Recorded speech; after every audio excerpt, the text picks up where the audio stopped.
Friends, তোমরা সবাই কেমন আছো? আশা করি ভীষণ ভালো আছো। আর বড় মা লাইফস্টাইলে তোমাদের সবাইকে স্বাগত।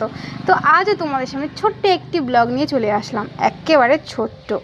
যাই হোক, আজ আমরা চলে এসেছি ক্যানিংয়ে। দাদাভাই আজকে আমাদের লাঞ্চে নিয়ে এসেছে, কারণ দিদিভাইয়ের বার্থডেতে সেদিন আমাদের খাওয়াটা অফ ছিল। তাই দাদাভাই বলেছিল রবিবার দিন তোদেরকে লাঞ্চে নিয়ে যাব। তো যাই হোক, চলে এসেছিলাম ক্যানিংয়ে হ্যাংলা হেসেলে। তো প্রথমেই দেখো এখানে সাজিয়ে গুছিয়ে আমাদের দিয়ে দিয়েছে। আর আমরা এটা হচ্ছে একটা আমার একটা ননদ হয়, মানে দিদির মাসির মেয়ে, আর তার মেয়েও এসেছিলো। ওদিকে মৈনাক আর দাদাভাই তো সোনুকে কোলে নিয়েছিল, আর এদিকে দিদিভাই দেখো বার্থডে গার্ল। যাই হোক, দেখো খাবারে ছিল মুখের ডাল দিয়ে মাছের মাথা, শুক্তো, আলু ভাজা, শসা, পেঁয়াজ, আর সাথে একটা কি পুঁই শাক মাছের মাথা দিয়ে একটা আর কি ঘ্যাট টাইপের, মানে ওরকমই কিছু একটা হবে। তারপরে ছিল ডিমওয়ালা ইলিশ মাছ। ইলিশ মাছ কিন্তু আমি দারুণ ভালোবাসি, ভীষণ ভালো লাগে আমার। আর তারপরে চিংড়ি মাছের মালাইকারি। চিংড়ি মাছের মালাইকারি, ইলিশ মাছ দুটো খেয়ে আর এই চিকেনের প্রতি কোনো আমার ইন্টারেস্ট ছিল না, কারণ ওইগুলো দিয়েই আমার খাওয়া হয়ে গেছিলো। আর সব শেষে ছিল পাঁপড় আর চাটনি। চাটনি পাঁপড় আমি কোথাও খাই না, কিন্তু ওখানের খাবারের কোয়ালিটি এত দারুণ সত্যি। মানে যখন প্রথম ঢোকে আমি কোথায় নিয়ে এসেছে এরকম একটা দাদা বলে কি এখানে খেয়ে দেখ না পাগল কেমন, তারপরে বুঝবি। এখানে আমরা অনেকবারই খেয়েছি সত্যি, সিরিয়াসলি বাবা। যদি কেউ ক্যানিং থেকে ভিডিওটি দেখে থাকো তাহলে অবশ্যই তোমরা একদিন হ্যাংলা হিসেবে চলে যেতেই পারো, কারণ ওখানের খাবারের কোয়ালিটি জাস্ট অসাধারণ। আমার তো ভীষণ ভালো লেগেছে। তো এই যে খাওয়া দাওয়া হয়ে গেছে। আর খাওয়া দাওয়ার সময় কিন্তু সোনুকে ওই মালিকের স্ত্রী আমার চিনিকে নিয়েছিল আর কি, ভীষণই হেল্পফুল হয়েছে তার জন্য। আর ওর সাথে ওনার সাথে কী সুন্দর খেলছিল, আবার একটুও কান্নাকাটি করেনি।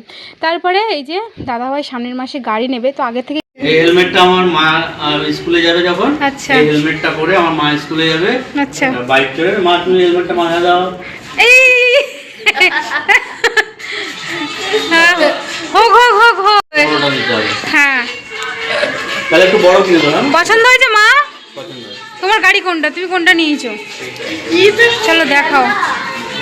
ওটা আমি হ্যান্ডেল করতে পারবো না। তুই ওটা দাদা বলে নে, এটা এইটা কিন্তু কালারটা আলাদা। আচ্ছা আচ্ছা, ভালো হয়েছে বাইকটা। ভালো। এটা করে একটা কিনেছি, এটা করে আমার মা স্কুলে যাবে হেলমেট পরে। মার জন্য একটা হেলমেট ওনারা গিফট করে বলেছে। আচ্ছা, আমার মার জন্য একটা হেলমেট গিফট করবেন তো আপনি? হ্যাঁ, আমার মার জন্য আবার দেখছে। একটু হাসি দাও, একটু হেসে দাও, একটু হেসে দাও আন্টিকে, একটু হেসে দাও। ও ভাবছে কোথায় চলে এসছে এত লোক। যাক, এখানেও একটু সময় কাটালাম, ভীষণই ভালো লাগলো।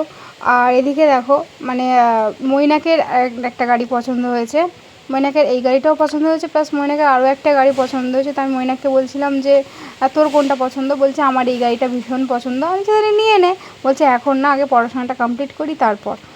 তো তারপর দেখো আমার বর তো আর যেতে পারিনি, কারণ ও কাজেতে ছিল। ওর জন্য খাবার সব কিছুই মানে গুছিয়ে এনেছিলাম, এই যে চিংড়ি মাছের মালাইকারি, তারপর চিকেন, ও যা যা আমরা খেয়েছি ওর জন্য সবটাই গুছিয়ে নিয়ে এসেছি। তো ভিডিওটা তোমাদেরকে কেমন লাগলো অবশ্যই জানিও। সবাই ভীষণ ভালো থাকো, সুস্থ থাকো, টাটা। দেখা হবে নেক্সট একটি ব্লগে।